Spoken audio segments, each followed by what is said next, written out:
L'objectif de cet atelier de formation, c'est juste sensibiliser en tout cas les jeunes champions de la santé, les 35 jeunes champions de la santé de Ziguinchor, Kolda et Sédhiou sur la prévention en tout cas du Covid-19.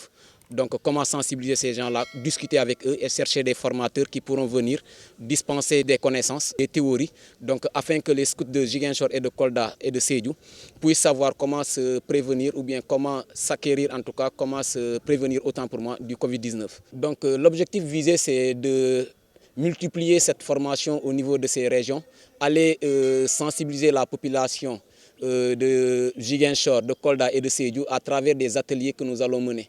Donc à savoir des ateliers, que ce soit des causeries ou autres. Les régions concernées, c'est la région de Ziguinchor, de Kolda et de Sédhiou. Donc où dans chaque région, nous avons au moins des représentants. Donc à Ziguinchor, nous avons à peu près 25 à 26 représentants. À Kolda, nous en avons 4. À Sédhiou, nous en avons 6. Par rapport à la descente, je vais personnellement descendre sur le terrain. Donc il y a Jean-Patrick et moi. Donc nous serons sur le terrain au niveau de ces 3 régions, que ce soit Ziguinchor, Kolda et Sédhiou, pour aller faire le suivi de ce que les participants ont reçu ici. Est-ce qu'ils sont en train de l'appliquer au niveau du terrain? Cette sensibilisation, nous allons d'abord passer par des VAD, c'est-à-dire des visites à domicile. Donc faire des visites à domicile, c'est parler avec la population, leur faire savoir que la maladie est toujours là. Donc leur parler de cette maladie revient en réalité de leur sensibiliser, c'est une question de sensibilisation. Donc on ne va pas s'arrêter simplement à ça. Nous serons sur les écoles et les universités, mais sachant bien que les écoles sont fermées, peut-être que nous irons dans les camps de fin d'année de nos groupes respectifs, c'est-à-dire les groupes scouts qui sont là, donc qui sont actuellement en camp de formation. Donc ces groupes-là, donc nous irons sur le terrain discuter avec nos jeunes frères scouts et nos jeunes frères guides qui seront en camp, et aussi aller au niveau des universités comme Assane Seck qui n'est pas encore fermé, et descendre au niveau de certains quartiers périphériques de la ville de Ziguinchor. Pour cette population, nous leur disons que la maladie est toujours là présente, donc qu'elle n'a pas encore bougé.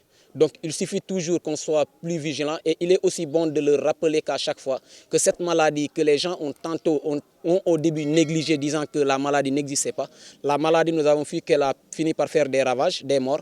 Donc on ne le souhaite pas encore que la maladie revienne d'ici quelques années. Donc pour leur sensibiliser, nous avons des techniques de communication que nous allons faire. Donc pour leur faire savoir que cette maladie est toujours là, il faut toujours se laver les mains avec de l'eau et du savon, et se protéger, c'est-à-dire porter un masque. Le vaccin n'est pas exigé, on n'exige pas à la personne de se vacciner. Mais l'essentiel, on lui conseille, s'il peut se vacciner, il peut se rendre au niveau des hôpitaux et se faire vacciner. Mais ce n'est pas une obligation. Je ne sais pas si vous vous rappelez, au mois d'octobre passé de l'année 2022, les scouts qui étaient en formation à Néma se sont fait vacciner. Mais ce n'était pas une obligation, ça dépendait de la personne qui voulait se faire vacciner. Il pouvait normalement se faire vacciner. Nous allons former 40 jeunes. Sur la fiche technique, donc, il est prévu 40 personnes. Et lors de l'atelier de formation que nous avions fait à Néma le 21 juin, donc, on avait 35 jeunes champions de la santé. Donc du coup, on a pu augmenter parce qu'il y a l'effectif d'aujourd'hui qui a, en tout cas, on a eu une augmentation de 5 personnes, raison pour laquelle on va finalement travailler avec 40.